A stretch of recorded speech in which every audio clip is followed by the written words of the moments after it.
Hello friends. तो आज है मंडे और मैं आज शेयर करने वाली हूँ weekly study target which is 17 Feb two 23 Feb.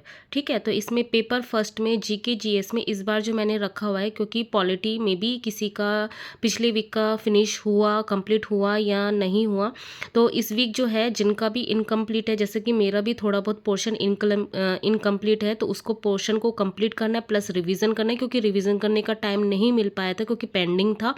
और प्लस पीवाईक्यू, जितने भी पीवाईक्यू बन रहे हैं अलग अलग, जो हमारे केवीएस हैं, हमारे डीटी प्लस भी, इनके जो एमसीक्यूज होते हैं, पीवाईक्यू होते हैं, इनके सारे जहाँ जो भी आपको मिलते हैं पॉसिबल, वो सारे कंप्लीट करने हैं। ठीक है, इसके बाद हिंदी में इस बार मैंने वोकैब सेक्शन रखा है कि हमें पर्यायवाची करना है प्लस मुहावरे और लोकोक्ति करने हैं। ठीक है, और इंग्लिश में इस बार जो है ओनली मैंने रखा हुआ है 60 ग्रामर रूल, क्योंकि मुझे इसी वीक ही फिनिश करना है, क्योंकि उसके बाद जो है मुझे 1 बाय 1 जो ग्रामर के पोर्शन होते हैं, जैसे वॉइस होते हैं, नाउन होते हैं, प्रोनाउन होते हैं, ये मुझे 1 बाय 1 उसको करते हुए रहना है। तो पहले मैं, क्योंकि ये मेरे पास नोट्स बने हुए हैं, इसलिए मैं इसको रिवीजन करना चाहती हूँ, क्योंकि मैं जब टेस्ट वगैरह लगाती हूँ तो उसमें ग्रामर रूल, ये 60 ग्रामर रूल मैम के अगर मैंने सॉल्व कर चुकी हूँ तो काफ़ी ग्रामर के क्वेश्चन सॉल्व करने में हेल्प होते हैं।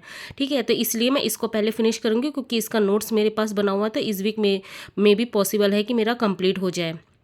ठीक है, उसके बाद जो है वोकैब मैंने इस वीक नहीं रखा हुआ है। वोकैब मैं देखती हूँ, अगर मेरे पास टाइम रहा तो फिर एच वर्ड जो है वोकैब वो मैं स्टार्ट कर दूंगी। ठीक है, तो अभी मैंने लिखा हुआ नहीं है। ठीक है, रीजनिंग में इस बार मैंने सिटिंग अरेंजमेंट रखा हुआ है, क्योंकि जब भी मॉक टेस्ट वगैरह देती हूँ तो इसमें ये वाले क्वेश्चन है बहुत ज़्यादा रॉन्ग हो जाते हैं, क्योंकि इसमें ना प्रैक्टिस की बहुत ज़्यादा नीड है।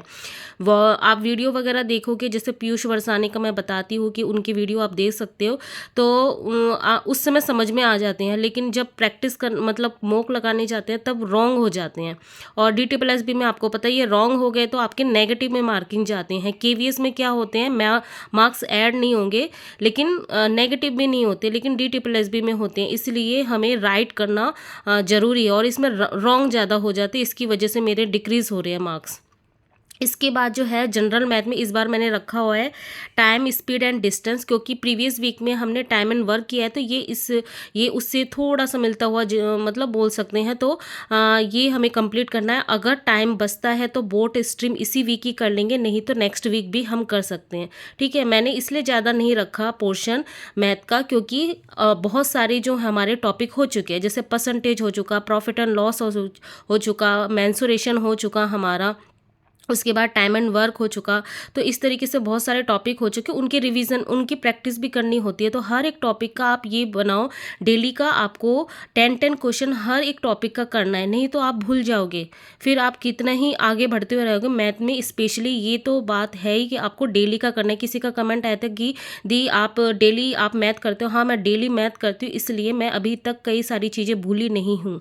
ठीक है, तो आपको भी ऐसे ही करना है, इसलिए टाइम टॉपिक कम रखो, लेकिन प्रैक्टिस आपको ज़्यादा से ज़्यादा करनी है।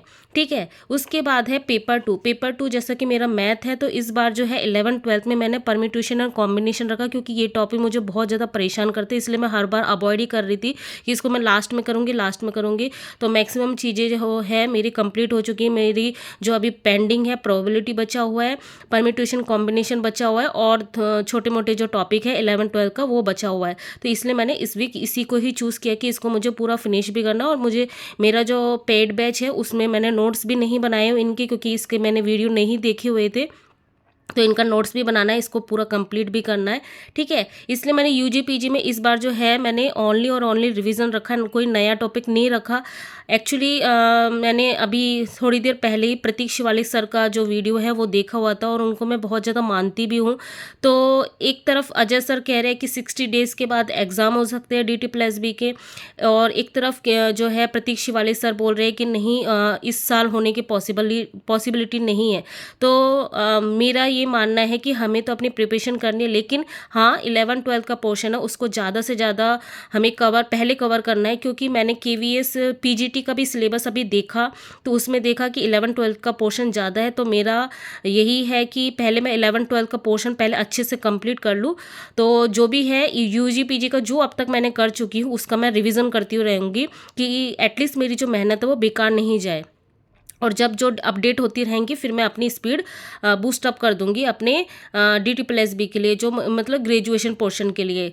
मैं स्टॉप नहीं करूंगी प्रिपरेशन को, रिवीजन करती हुई रहूंगी, उससे मल्टीपल क्वेश्चन करती हुई रहूंगी। ठीक है, तो इसके बाद जो है KVS, क्योंकि अब KVS पे भी ध्यान देना पड़ेगा, क्योंकि आपको पता ही है 78 मतलब 70% आप बोल सकते हो कि जो KVS में है, मतलब जो TGT PGT स्पेशली जो है उनका 70% आप बोल सकते हो क्या वेटेज है आपका पेडोलॉजी प्लस आपका जो सब्जेक्ट है। तो इसको पेडोलॉजी को आपको ज़्यादा ध्यान देना पड़ेगा। तो मैं क्या कर रही हूँ कि मेरे ऊपर ज़्यादा बर्डन ना पड़े, इसलिए 1 आवर मैं इसको डिवोर करूँगी। और पेडोलॉजी के लिए मैं किसी चीज़ को फॉलो नहीं कर रही हूँ, किसी यूट्यूब वीडियो को अभी हाल फिलहाल फॉलो नहीं कर रही हूँ।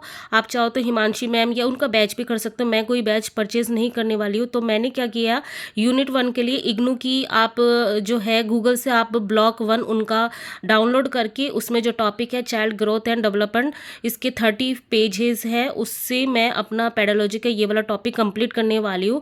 तो ये हमारा जो पेडोलॉजी जो KVS में जो सिलेबस दिया उससे पूरा मैच करता हुआ है। तो यहाँ से मैं करूँगी। उसके बाद अगर मैम की कोई वीडियो है, हिमांशी मैम की, क्योंकि उनसे मुझे समझ में आता है, तो वो मैं देख लूँगी, मतलब वॉक करते हुए ऐसे सुन लूँगी।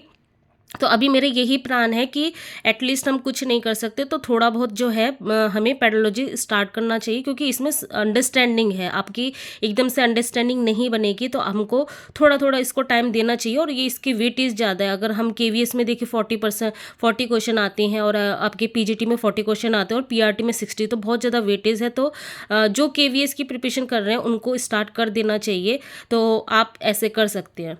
तो यही था इस वीक का। तो फिर मिलते हैं नेक्स्ट ब्लॉग में, तब तक के लिए बाय।